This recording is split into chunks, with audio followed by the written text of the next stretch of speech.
ਮੈਂ ਇਹ ਨਹੀਂ ਦੇਖਿਆ ਕਿ ਯਾਰ ਮੈਂ ਗ੍ਰੈਜੂਏਸ਼ਨ ਆ, ਬਾਈ ਚਾਂਸ ਨਹੀਂ ਨੌਕਰੀ ਮਿਲੀ ਮੈਂ ਕੀ ਕਰਾਂ, ਮੈਂ ਕਿਸੇ ਨਾਲ ਲੜ ਪਵਾਂ ਜਾ ਕੇ? ਨਹੀਂ, ਨਸੀਬਾਂ ਵਿੱਚ ਹੈ ਸੀ।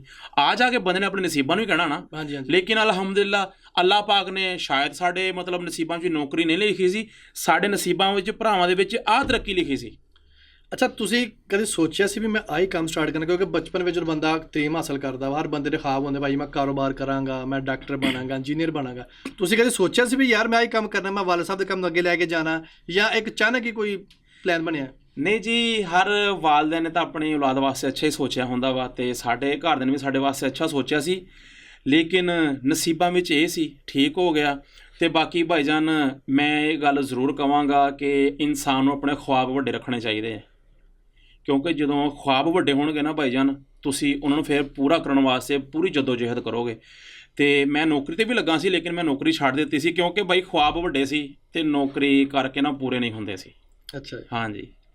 ਅੱਛਾ, ਸ਼ੁਰੂ ਦੇ ਵਿੱਚ ਤੁਹਾਡੇ ਦੋਸਤਾਂ ਦਾ ਜਾਂ ਤੁਹਾਡੇ ਵਾਲਦ ਸਾਹਿਬ ਦਾ ਕੀ ਰਿਐਕਸ਼ਨ ਸੀ ਜਦੋਂ ਸਟਾਰਟ ਕੀਤਾ ਪਹਿਲਾ ਇਵੈਂਟ? ਵਾਲਦ ਸਾਹਿਬ ਦਾ ਰਿਐਕਸ਼ਨ ਇਹੀ ਸੀ ਜੀ ਕਿ ਮਿਹਨਤ ਕਰਨੀ ਆ, ਕਿਉਂਕਿ ਤੁਹਾਨੂੰ ਪਤਾ ਜਿਹੜਾ ਪੁਰਾਣੇ ਦਿਨ ਦਾ ਬੰਦਾ ਹੁੰਦਾ ਨਾ ਭਾਜੀ, ਜੀ। ਉਹਨੂੰ ਸਿਰਫ ਇਹ ਹੁੰਦਾ ਕਿ ਬਾਈ ਮਿਹਨਤ ਕਰੋ ਬਸ।